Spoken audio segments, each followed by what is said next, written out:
भोला हरा भोला भोला भोला हरा हरा हर शिव हर शिव शिव शिव हरा हरा हरा भोला हरा भोला भोला भोला हरा। साथ जाएंगे शमशान तक, बेटे साथ जाएंगे अग्निदान तक, और अच्छे किए हुए कर्म ही जाएंगे भगवान तक। अच्छा कर्म करने का प्रयास करें तो अच्छा कर्म होगा कैसे, सत्कर्म होगा कैसे? गुरु के चरणों में जाने के बाद। ये तो हमारे अंदर है, कुछ सोचते हैं वो समझ रहे हैं, कुछ करते हैं देख रहे हैं, कुछ करने वाले हैं वो सब कुछ जान रहे हैं, वह अंदर में है। ईमानदारी से आइए शिष्य भाव देने का प्रयास करें। उसके पहले एक शर्त संतों ने बताया, इस अंतर आत्मा को साफ करें। अंतर आत्मा जब साफ होगा तो यह पात्र बनेगा। बाबा कबीर साहब कहते हैं, कबीर काया निर्मल कर, कबीर काया निर्मल कर, जैसे गंगा नीर पाछे पाछे गुरु पुकारत, सुन ले संत कबीर। कहते हैं इस काया को निर्मल करने की बात है, गंगा जल की भांति पवित्र कर ले तो पीछे पीछे परमात्मा आएंगे और पुकारेंगे, सुन लो सुन लो। वो तो सत्कर्म कर रहे हैं, परमात्मा को भी नहीं टेरते, क्योंकि वह खुद परमात्मा हो जाते हैं। वह परमात्मा, वह गुरु, वह घर घर के बाबा तो हमारे और आपके साथ हैं, हमारे और आपके अंतर आत्मा में वास करते हैं, जिसे हृदय कहते हैं, जिसे जीव कहते हैं। वही जीव तो शिव है, वही शिव तो जीव है, वही तो मात्र एक आत्मा। आइए, ज्यादा कहने सुनने की बात नहीं है, और गुरु भाई सब है, उनके मुखार बिंद से भी अमृत वाणी सुनेंगे। तो आइए ईमानदारी से 3 सूत्र देने का प्रयास करें। इस काया को निर्मल करने का एक ही उपाय है, उसी 3 सूत्र को पकड़ने का प्रयास करें। 3 सूत्र यदि ईमानदारी से निभाएंगे तो honesty is the best policy हो जाएगा। वर्क ही वर्कशिप, यह निश्चित है, होता ही रहेगा, क्योंकि यह एक महाविद्यालय है। इस विद्यालय को खोलने वाले हमारे भाई आज बहुत बड़ा सत्कर्म कर रहे हैं। कहते हैं उस परमात्मा से दया की याचना करना हो तो पलट दे, दया का हो जाता है अर्थ याद। याद करें इस परम पिता परमेश्वर को, ये दया करते चले जाएंगे। यदि सांसारिक लाभ चाहते हैं, आध्यात्मिक लाभ चाहते हैं, तो लाभ को थोड़ा पलट के देखें, भला होता है। आज सांसारिक बच्चे के जीवन को सुधार कर भलाई का काम करते हैं, सचमुच बहुत बड़े लाभ को आप प्राप्त कर रहे हैं। आइए इसी बाबा को गुरु के रूप में वरण करते हुए ईमानदारी से 3 सूत्र निभाने का प्रयास करें, जो बाबा जांचा है, परखा है, जिनके बारे में सुनते आए हैं। अंग विभूति, चंद्र माथे पर, जटा से बहे गंगा की धार, गले में शोभे सर्पों की माला, प्रभु तुम क्यों गजब श्रृंगार। इसी चंद वाणी के साथ मैं अपने वाणी को विराम देते हुए पुनः तमाम भाई बहन को प्रणाम करता हूँ।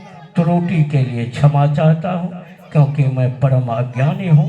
क्षमा दान देंगे। जागा जागा महादेव।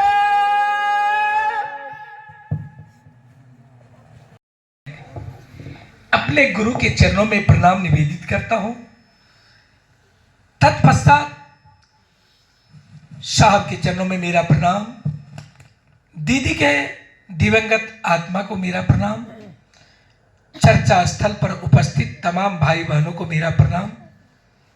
अंत में अपने दिवंगत पिता के आत्मा को प्रणाम और अपने जननी के चरणों में मेरा प्रणाम। मैं तो यहां खुद आया था कि गुरु भाई से निवेदन करेंगे कि कल मेरे पिताजी की पुण्यतिथि है, आप लोग कल समय देंगे, क्योंकि कहा गया है बिना गए बिना मांगे कुछ मिलता नहीं है। तो मैं भी अपनी आरजू लेकर के गुरु भाई के पास आए थे और ऐसा आदेश भी हुआ था कि आपको आना होगा इस चीज़ को कहने के लिए।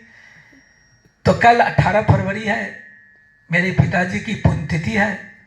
तो सबसे पहले मैं अपने तमाम गुरु भाई से निवेदन करेंगे कि समय 3 बजे ही आना होगा और 3 बजे आकर के थोड़ा देर, क्योंकि मेरे पिताजी जब बीमार अवस्था में थे तो आप गुरु भाई की भजन बड़ी आनंद से प्रतिदिन बुला के, लगभग प्रतिदिन बुला के सुना करते थे।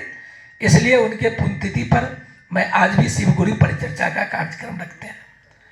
तो चलिए, खुशी की बात है कि मुझे इस शिक्षण संस्थान में 2 शब्द बोलने का मौका मिला है।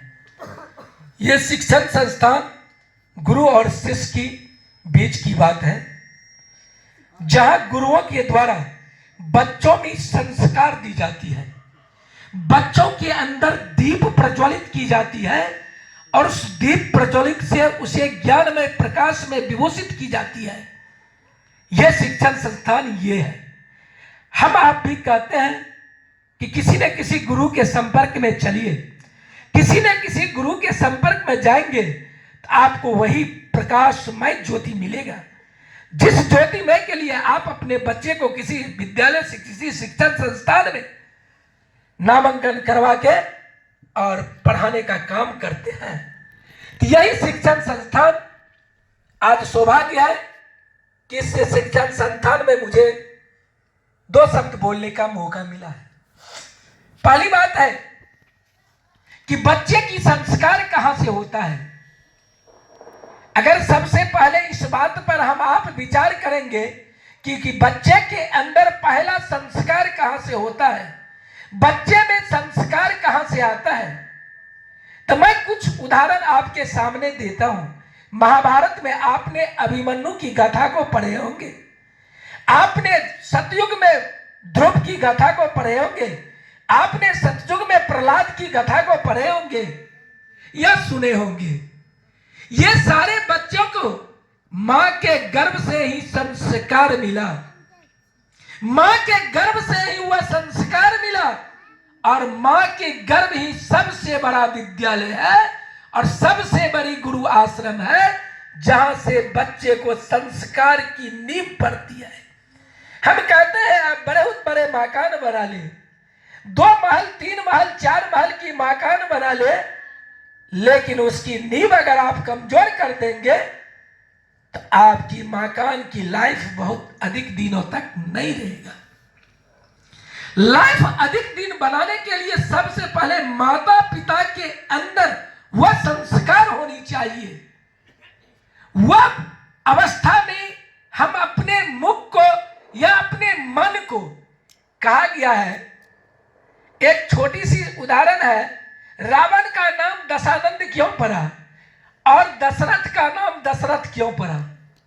क्योंकि आप जानते हैं कि हमारे शरीर में, मानव के शरीर में 10 इंद्रियां हैं। दशरथ ने 10 इंद्रियों को नाथ लिया, अर्थात रथ का अर्थ होता है जिसमें घोड़े को कमांड करके उस पर सवार करना। तो दशरथ ने 10 इंद्रियों को रथ बनाकर उस पर सवार कर लिया तो वो दशरथ हो गए। और दशानंद ने क्या किए, 10 इंद्रियों को अपने सर पर ले लिया, इसलिए वो दशानंद हो गए। तो दशरथ का क्या परिणाम हुआ और दशानंद का क्या परिणाम हुआ आपके बीच है। क्योंकि कोई ऐसा घर नहीं है जहां आज टीवी नहीं लगी हुई है और उस टीवी पर आप रामायण और महाभारत की कहानियां बड़ी अच्छे ढंग से सुनते और देखते हैं। उसमें बड़ी अच्छी ढंग से इस बात की विश्लेषण की गई है कि दशानंद और दशरथ। तो सबसे पहले किसी भी कार्य को करने से पहले आपके अंदर जो ये मन रूपी शक्ति है, इस मन रूपी शक्ति को आपको बांधना होगा।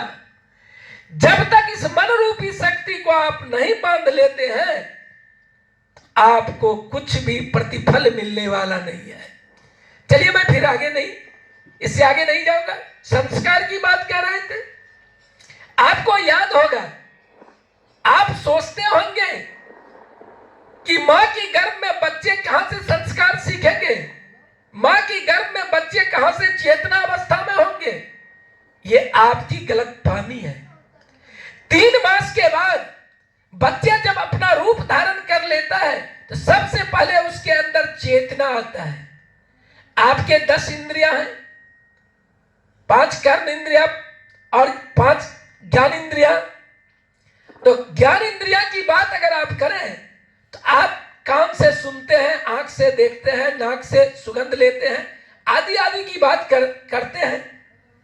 वही मां के गर्भ में जब बच्चे रहते हैं और जब बच्चे माता पिता की बात को श्रवण करते हैं, माता पिता जब आपस में वार्तालाप करते हैं और उस बात को जब गर्भ में बच्चे श्रवण करते हैं, आप कैसे बात करते हैं, किस तरह की कहानी करते हैं।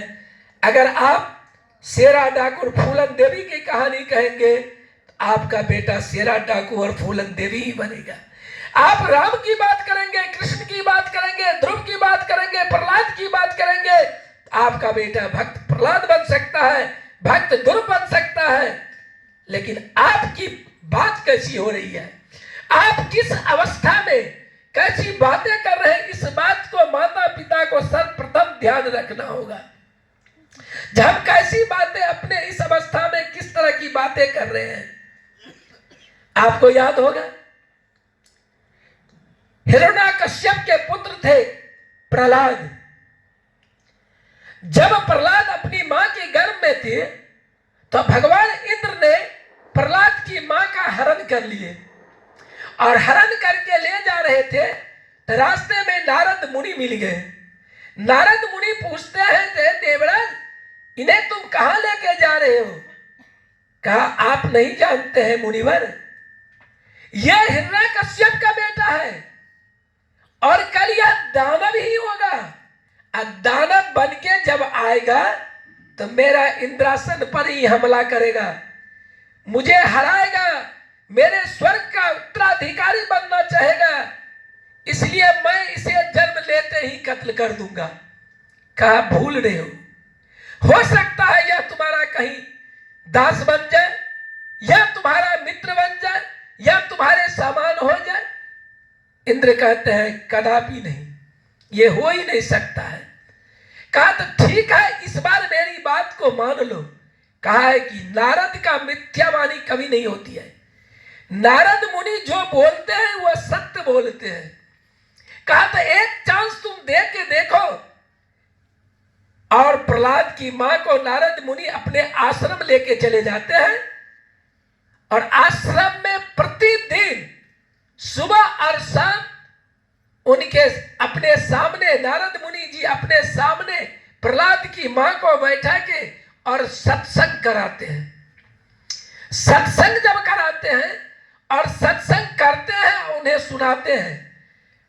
ऐसा हुआ कि सुनते सुनते जब प्रहलाद 9 महीना के बाद अपने मां के गर्भ से जन्म लेता है और जब इस पावन परिणय धरती पर अपने चरण को रखता है तो उन्होंने अपने पिता को कहने का काम किया कि पिताजी आप जो कार्य कर रहे हैं ये गलत है।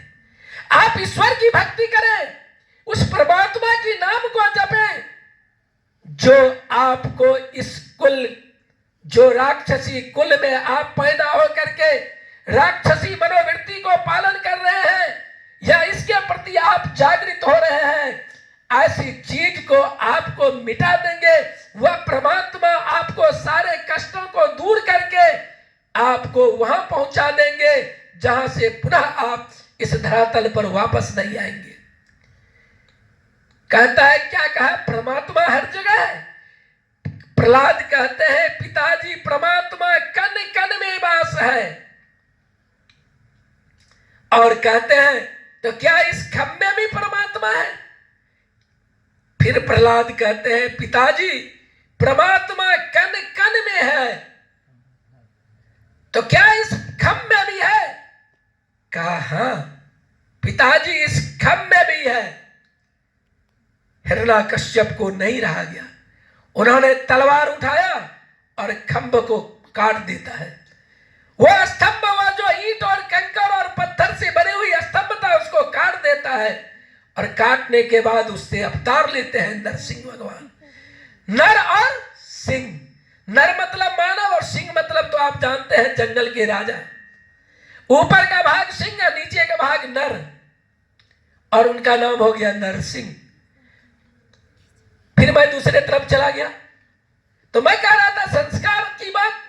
तो मां की गर्भ ही पहली पाठशाला है जहां से बच्चे अपने शिक्षण संस्थान को जानता है, अपने ज्ञान को अर्जित करता है। आप जैसा संस्कार देंगे, आप अपने पति और पत्नी की जैसी वार्तालाप करेंगे, वैसा ही संस्कार उस बच्चे के अंदर जाएगा। तब हम आप क्या करते हैं, अपने बच्चे को किसी न किसी विद्यालय में नामांकन करवा देते हैं और विद्यालय में नामांकन करवाने के बाद उसे पढ़ाई करने के लिए भेज देते हैं। यहां भी एक बहुत बड़ी आचरण देखी जाती है, जो आचरण कैसी होनी चाहिए। बच्चे और शिक्षक के बीच की आचरण, गुरु तो गुरु होते हैं ना, चाहे कोई भी गुरु हो। जब हमारे गुरु रामकृष्ण परमहंस जी महाराज विवेकानंद के गांव पहुंचे तो विवेकानंद को देखने के बाद, विवेकानंद की ललाट को देखने के बाद रामकृष्ण परमहंस जी महाराज कहते हैं कि रे बबुआ तू कहां था? मैं तो तुम्ही को खोज रहा था, मैं तो तुम्ही को खोज रहा था, तू आज तक कहां था? और जब विवेकानंद के घर पर गए, रामकृष्ण परमहंस जी विवेकानंद की मां ठाकुर बाबा की पुजारी थे और मां उनकी प्रतिदिन पूजा करते थे और विवेकानंद प्रतिदिन उस मूर्ति को उठा के पैखाना पर फेंक देते थे। कहने का तात्पर्य था कि विवेकानंद कह रहे थे कि यह तुमको क्या दिया, भरी जवानी में तुमको विधवा कर दी, तुम्हें 2 टाइम का भोजन नहीं मिल रहा, फिर इसकी तुम पूजा करती हो, यह पूजा पाठ कुछ नहीं है। लेकिन विवेकानंद, बचपन का नाम नरेंद्र, वो तो साक्षात पारब्रह्म परमेश्वर की अवतार थे ना। बस उन्हें एक मत दिशा देने की बात थी। तो दिशा कौन देंगे?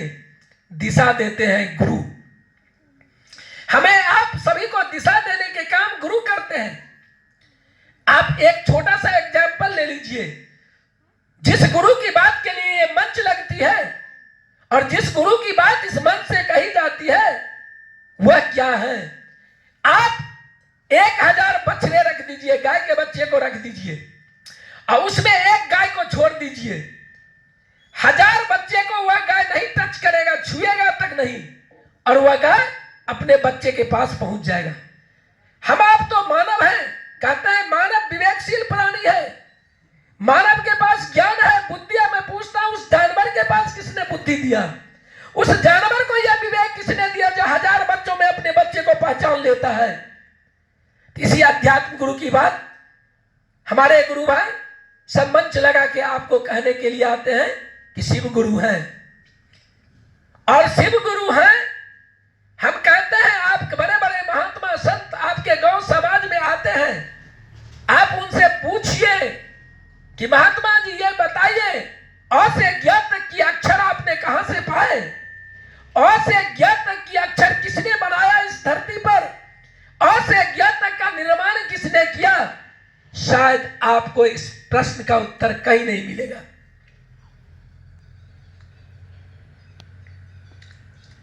तो गुरु है,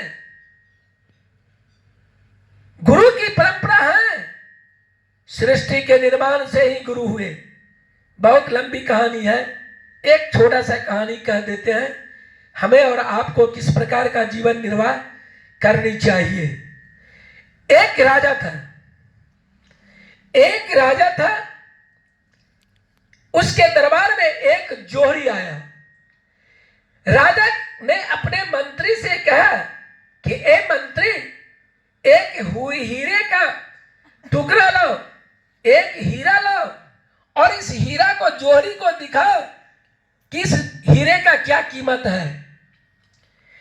मंत्री ने एक हीरे का टुकड़ा लेके आया मेरी कहानी पर ध्यान दीजिएगा। एक हीरे का टुकड़ा लेकर आया और जोहरी के हाथ में दे दिया। जोहरी ने उस हीरे का कीमत लगाया 99,000 रुपया।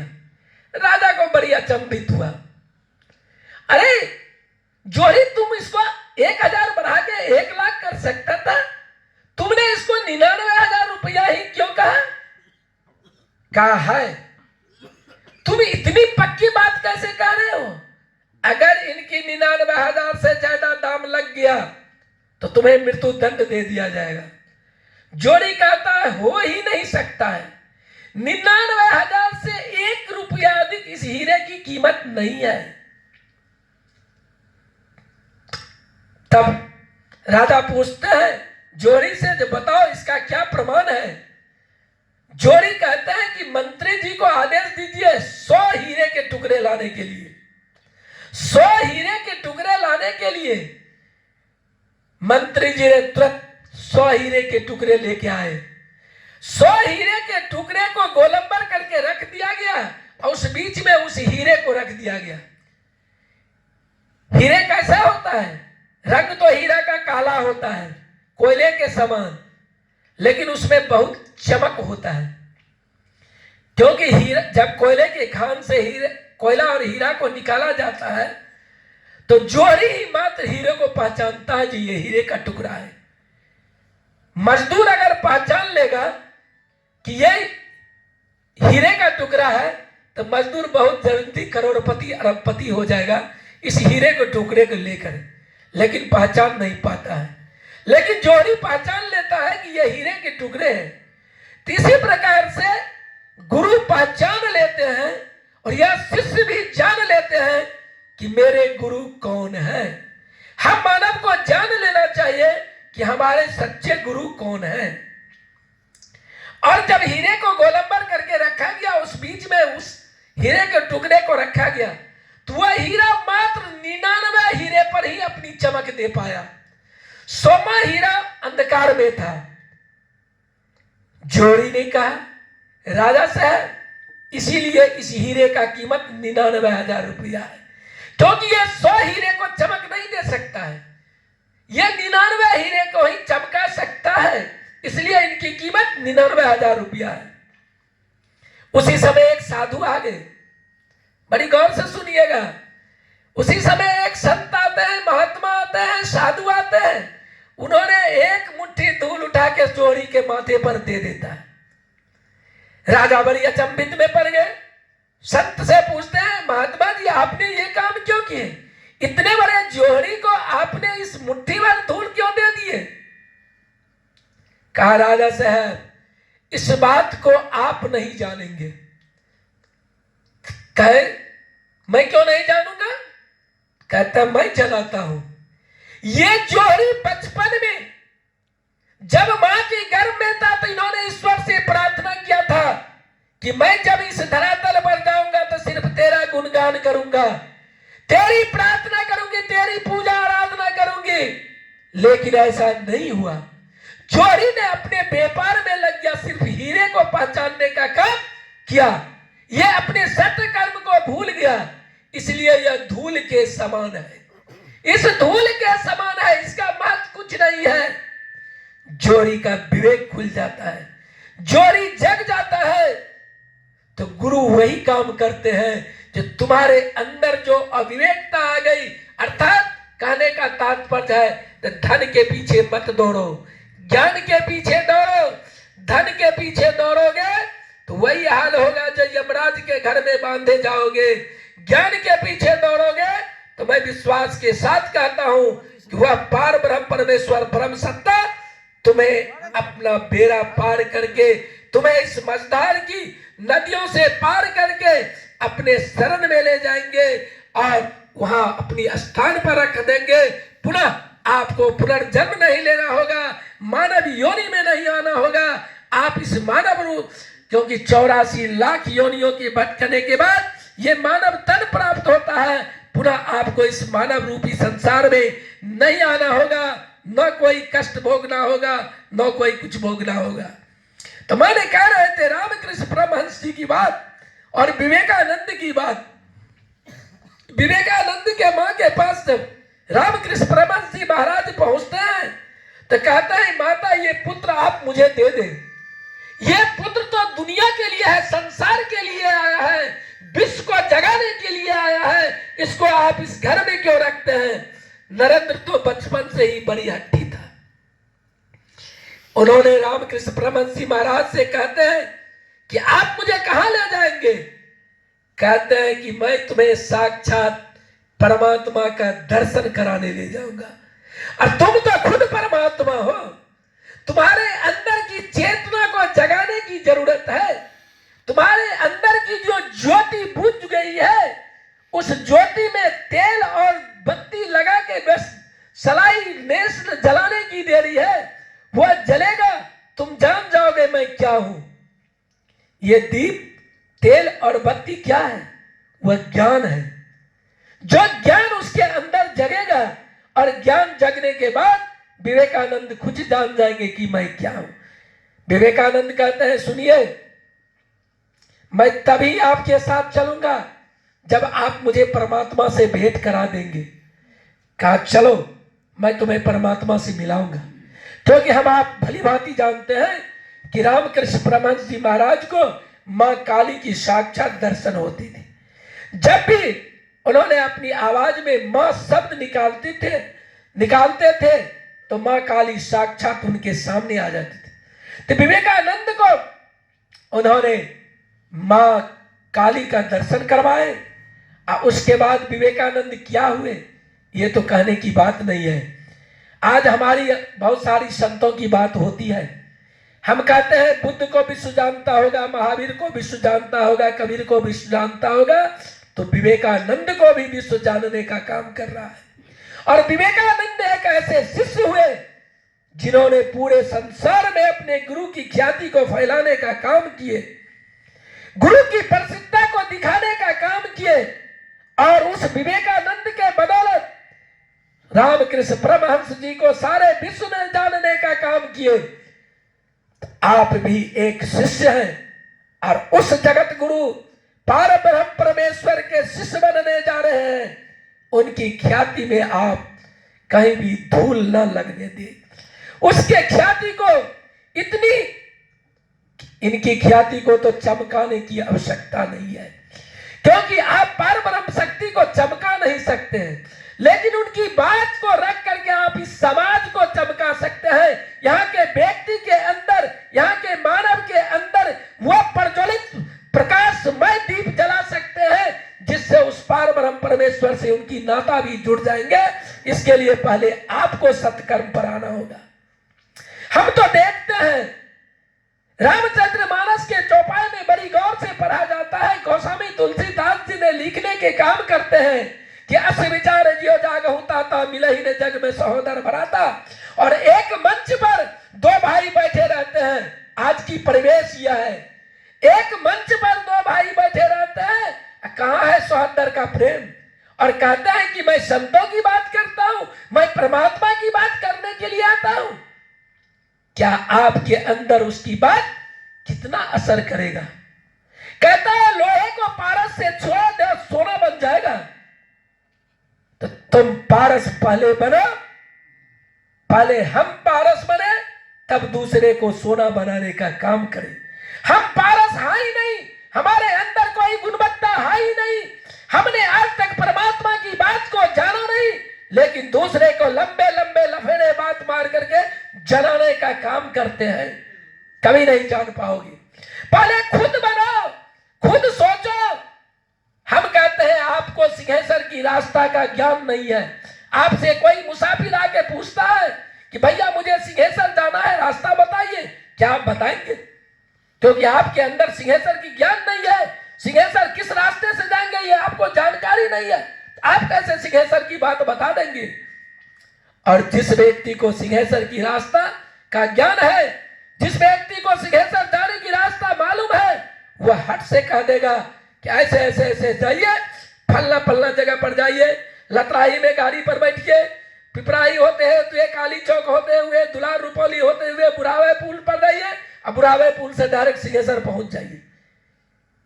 कहीं उस व्यक्ति को बाधा नहीं होगी सिंहेश्वर जाने में, तो पहले आप अपने अंदर की ज्योति को जगाइए। उस परमात्मा गुरु, अध्यात्म गुरु से प्रार्थना कीजिए कि मुझे आप ऐसी शक्ति दे, मुझे आप अपना ऐसा शिष्य बनाए कि मैं भी विवेकानंद बन सकूं, मैं भी महात्मा बुद्ध बन सकूं, मैं भी महावीर बन सकूं।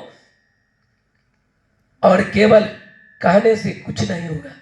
इस सृजन काल में, इस समय में ऐसा कर्म कीजिए, क्योंकि ये कर्म भूमि है और जो भी मानव आए हैं इस जगह पर कर्म किया है और कर्म की ही पूजा होती है। बिना कर्म करने वाले व्यक्ति को कोई पूछने वाला नहीं है। गांव में एक बार कोई मुखिया बन जाता है और आजीवन वह उसे सब व्यक्ति मुखिया जी ही कहते हैं, चाहे वह पद पर रहे कि पद पर न रहे। एक बार उन्होंने बस मुखिया बना तो सब आदमी मरते मरते तक कहते हैं कि अरे मुखिया जी मर गए। क्या उस समय में वो मुखिया जी है? नहीं है मुखिया जी। लेकिन एक बार उसने उस पद को पाया, एक बार सिर्फ पद को पाइए, आपका बेड़ा पार होगा। बहुत कुछ कह दिए होंगे, हो सकता है मेरी वाणी से कुछ कष्ट की बात भी निकल गई होगी, दुख की बात भी निकल होगी। मैं क्षमा प्रार्थना होगा इस मन से। जो अच्छी लगे होगे उसे जरूर श्रवण कर लेंगे, जो बुरा होगा उसे यहीं पर छोड़ देंगे। इन्हीं शब्दों के साथ मैं अपने वाणी को विराम देता हूं तथा अपने गुरु के चरणों में सत सत बार नमन करता हूं।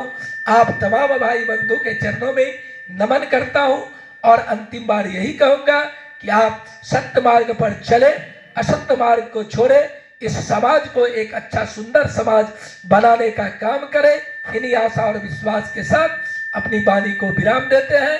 विनती करते हैं कल अपने तमाम गुरु भाई से कि दिन के 2 बजे आप लोग जरूर पदार्पण करेंगे और 4 बजे तक में हम कार्यक्रम को विराम देंगे। दिलीप भैया भी समय का ख्याल रखेंगे और समय आकर के सारे कार्य को कर देंगे। तो हम आपसे यही आरजू और प्रार्थना करने के लिए आज इस शिक्षण संस्थान तक आए थे कि गुरु भाई ने कहे थे कि अगर आप नहीं आएंगे, आप अपने से गुरु भाई से निवेदन नहीं करेंगे तो हम लोग आपके यहाँ नहीं आएंगे। इसलिए मैंने यहाँ तक पहुँचने का काम किया। मुझे आशा और विश्वास है कि आप मेरी प्रार्थना को अवश्य स्वीकार कर लेंगे। अभी हम लोग गुरु भाई कुंदन जी से उनके विचार को सुने। चलिए अब कुछ भजन से आनंद लेते हैं, भजन सुनते हैं गुरु भाई कुशो जी से। निवेदन होगा गुरु भाई कुशो जी से, आप मंच आएंगे और गुरु के चरणों में भजन रखने का प्रयास करेंगे।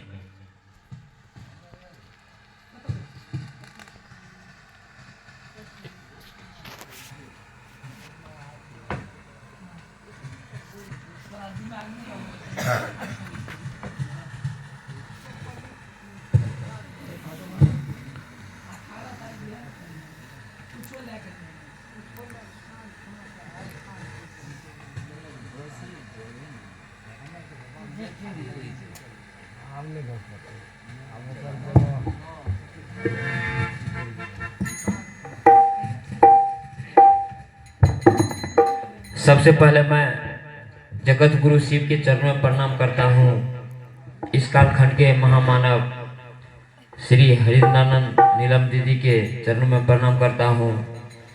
अपने पिता के दिवंगत आत्माओं में प्रणाम करता हूँ। अपने माता के चरणों में प्रणाम करता हूँ। इस चर्चा स्थल पर उपस्थित अनुपस्थित तमाम भाई बहन को मेरा प्रणाम स्वीकार हो।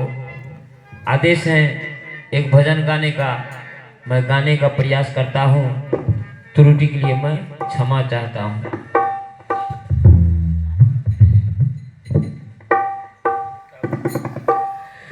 मेरे गुरुवर तुझको आना पड़ेगा, मेरे गुरुवर तुझको आना पड़ेगा, मेरे गुरुवर तुझको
गुरुवर तुझको आना पड़ेगा मेरे।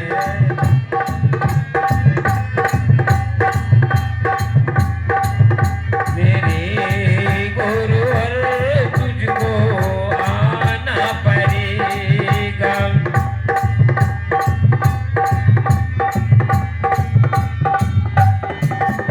सदा है कैसी भूली सभी तुझे, सदा है कैसे भूले सब कोई, सजा है कैसी भूली सब तुझे, दया है कैसी भूले सब कोई, दया ऐसी करी दे भूलो न तुझे, दया ऐसी करी दे भूले न कोई। तुम्हें भाव शीशी का जगाना पड़ेगा, तुम्हें भाव शीशी का जगाना पड़ेगा। मेरे गुरुवर तुझको आना पड़ेगा, मेरे गुरुदेव तुझको आना पड़ेगा। तुम्हें भारी शीशी का जगाना पड़ेगा, तुम्हें भाव शीशी का जगाना पड़ेगा। मेरे गुरुदेव तुझको आना पड़ेगा, मेरे गुरुवर तुझको आना पड़ेगा।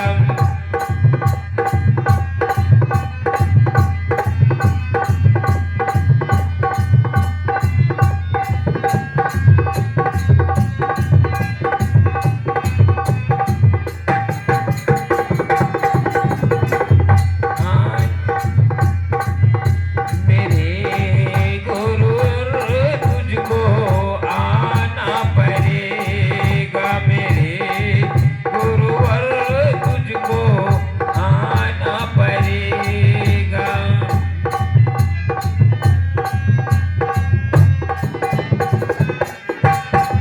फिजाओं में है सदाएं तेरी, फिजाओं में है सदाएं तेरी, होती है ये हरी निशी चर्चा तेरी, होती है ये हरी निशी चर्चा तेरी।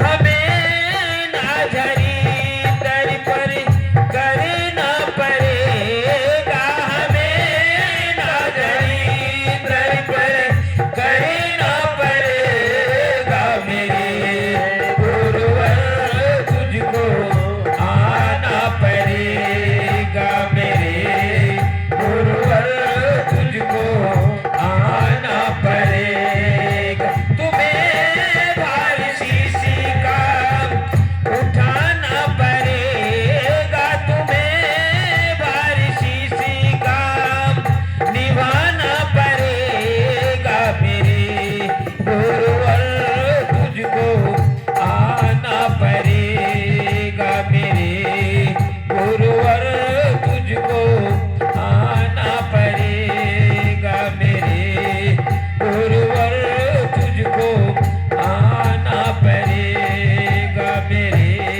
गुरुवर तुझको आना पड़ेगा। तो होता है वह नहीं कर पा रहे हैं। यहाँ के हम आप थोड़ा सा पीछे चलते हैं।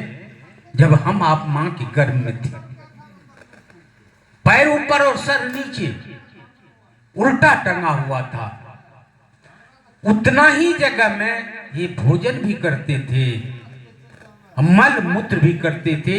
उसे कहा गया काल कोठरी। उसी काल कोठरी में हम तमाम उस परमात्मा से विनती करते थे, आरजू करते थे हे सरकार निकालिए इस काल कोठरी से, बहुत दुख होता है। हम लोग की बात को सुने हुआ परमात्मा और उस काल कोठरी से निकाल दिए। हम लोग वादा किए थे उस ईश्वर से, हम जाएंगे इस धरती पर, हे आपका गुणगान करेंगे, हम भक्ति करेंगे, लेकिन आकर यहां हम अब कुछ नहीं कर पा रहे हैं। चलिए उधर की बात, चलिए शिव की ओर। जो शिव का अंश यह जीव है, उसी परमात्मा का अंश यह जीवात्मा है जो हम लोग के अंदर में, यही सूक्ष्म अवस्था में सोया हुआ है। इसी को कहते हैं जगाइए सरकार। आपने इसको अपना अंश दिए हैं, लेकिन यह सो गया है। दया कीजिए इस जीव पर।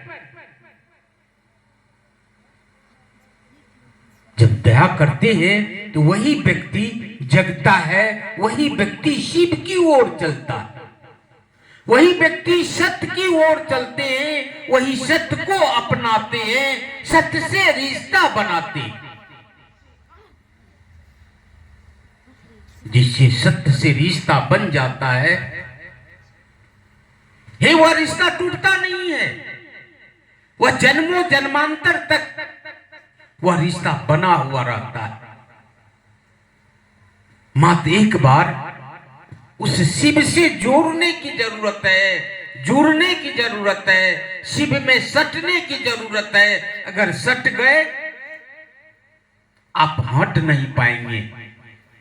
अपने लोग देखते हैं गांव घर में, किसी को चाय की आदत लग गई है, सुने होंगे, कहते आज चाय नहीं पी लिए ना, हे माथा दर्द क्या रहा। मतलब सब लोगों को अपना अपना आदि होते हैं।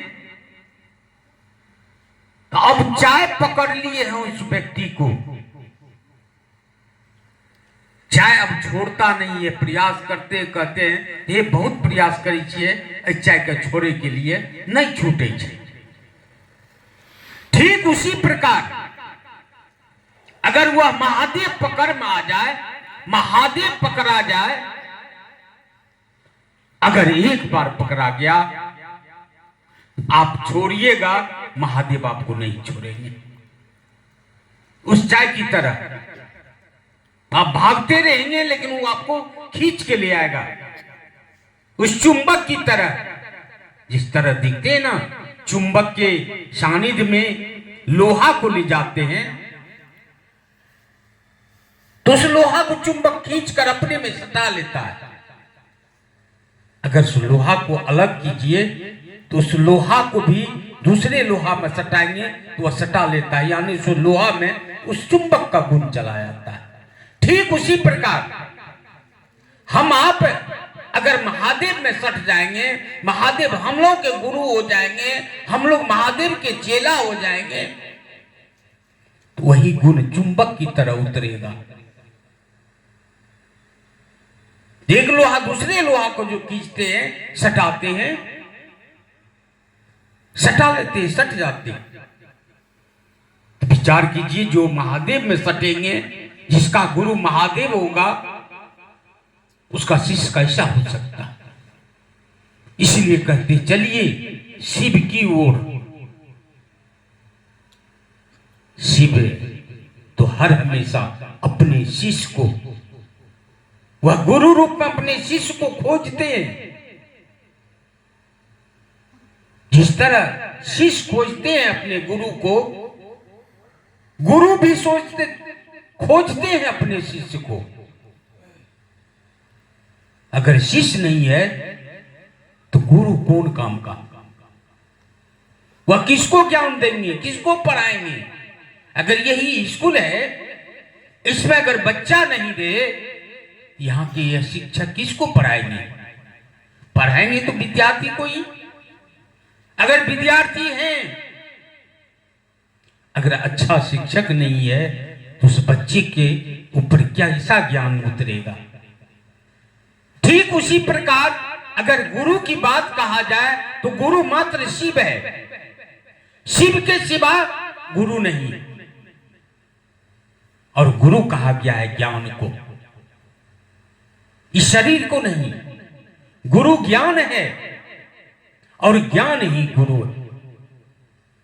इसलिए चलिए शिव के शरण में, जो शिव के शरण में गया है ही उसका उद्धार हो गया। शिव उद्धार कर देते हैं।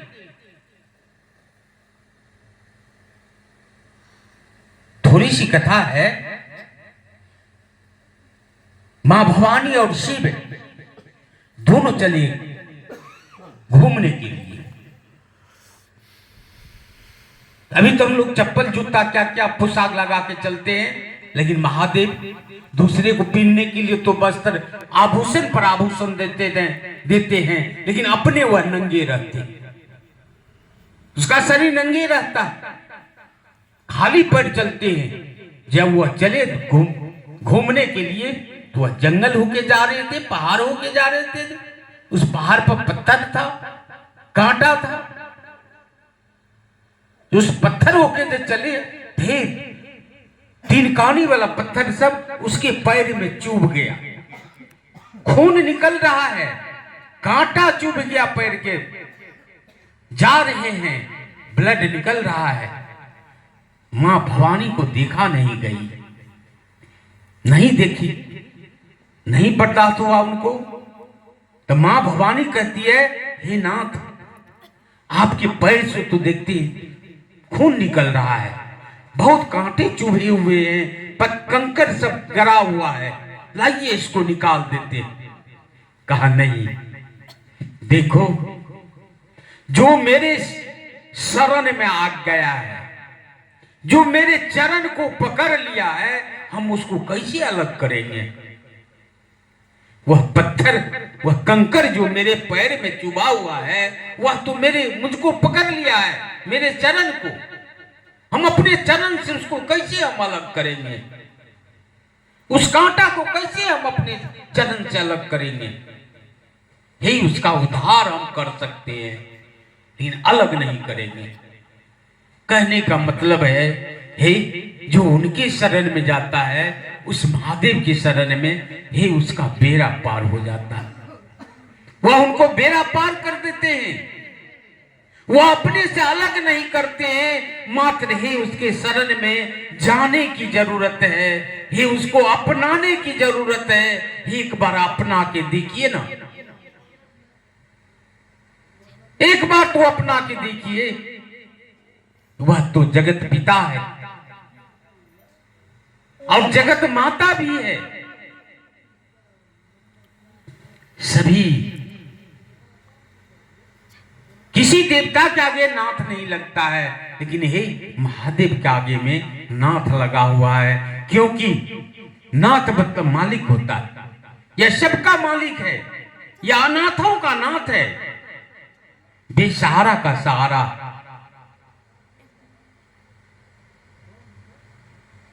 चलिए इनके शरण में और शिव को अपना गुरु बनाइए, और 3 सूत्र जो साहब ने दिया है, इसको करते जाइए। 3 सूत्र आपको मात्र गुरु से रिश्ता बनाने में आपको मदद करेंगे, संबंध जोड़ने में ये आपको मदद करेंगे। गुरु तो शिव है। चलिए शिव की ओर चलिए। अब मैं अपनी वाणी को यहीं पर रखते हैं और अब कुछ भजन के बाद कार्यक्रम को विराम देंगे। चलिए। करता था सो कर न सका, पर गुरु करे सो हो।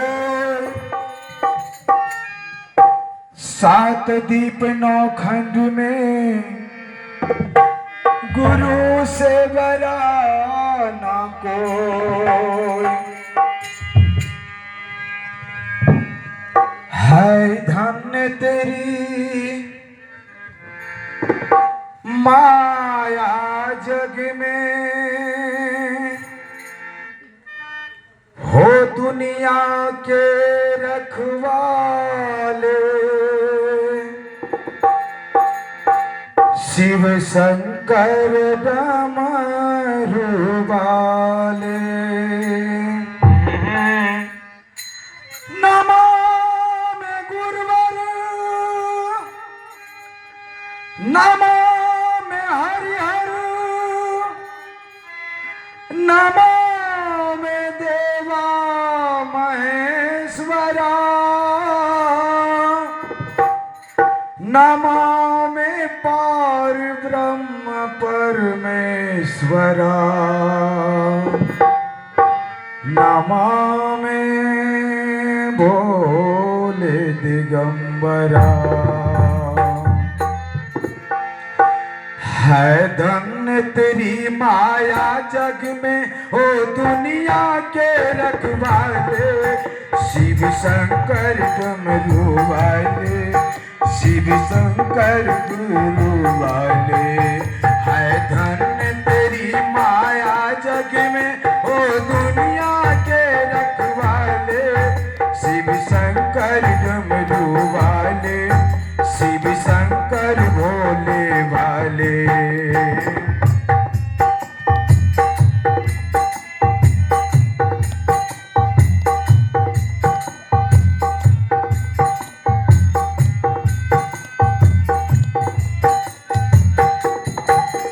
जो ध्यान तेरा धर ले मन में वो जग से मुक्ति पाए भोले भोले भोले जो ध्यान तेरा धर ले मन में वो जग से मुक्ति पाए अब सागर से उसकी नैया बबल में पार लगाए भोले ने पार लगाए संकट में वर के भक्तों को तू भोले आप संभाले शिव शंकर डमरू वाले शिव शंकर भोले वाले है धन्य तेरी माया जग में ओ दुनिया के रखवाले शिव शंकर डमरू वाले शिव शंकर भोले वाले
जिंदगी